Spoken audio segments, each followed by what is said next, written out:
Selamat pagi Bapak Ibu yang kekasih di dalam Tuhan Yesus Kristus. Pagi hari ini saya Eko Wayu Suryaningsih kembali menyapa dengan kebenaran firman Tuhan yang terdapat dalam 1 Yohanes 1 ayat 9. 1 Yohanes 1 ayat 9. Jika kita mengaku dosa kita, Ia setia dan adil, sehingga Ia akan mengampuni segala dosa kita dan menyucikan kita dari segala kejahatan.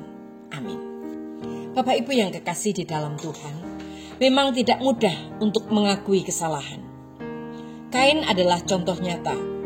Ketika Tuhan mengingatkan bahwa ia sedang dipenuhi oleh perasaan iri hati yang tercermin dari wajahnya yang muram, Kain menyangkalnya. Hal itu tertulis dalam Kejadian 4 ayat 6-7. Dan akibatnya, Kain tidak dapat mengendalikan diri lagi dan membunuh adik kandungnya sendiri, yaitu Habel.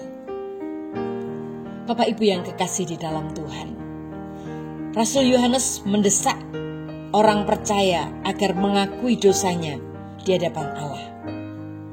Tidak mengakui dosa berarti menipu diri dan tidak menghormati Tuhan.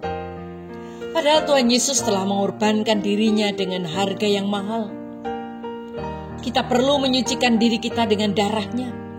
Namun itu tidak mungkin terjadi bila kita tidak mau mengakui dosa-dosa kita. Pengakuan itu hendaknya tulus dan mendalam agar Tuhan menolong kita melihat dosa-dosa kita yang masih tersembunyi. Untuk itu dibutuhkan kerendahan hati dan keterbukaan.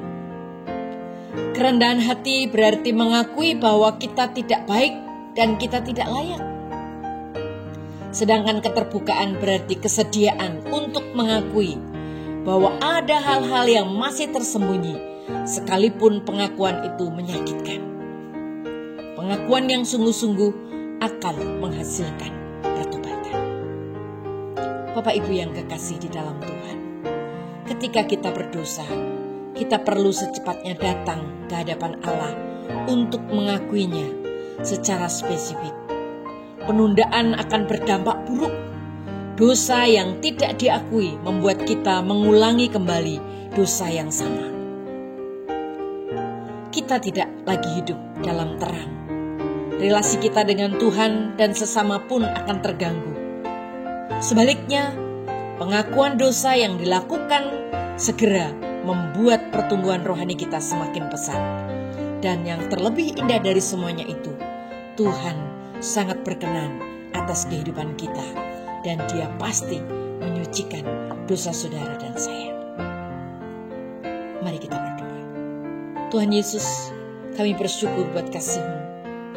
Kami rindu Tuhan untuk kami sungguh-sungguh mau mengakui segala dosa-dosa kami, supaya kami sungguh-sungguh hidup di dalam kasih Tuhan.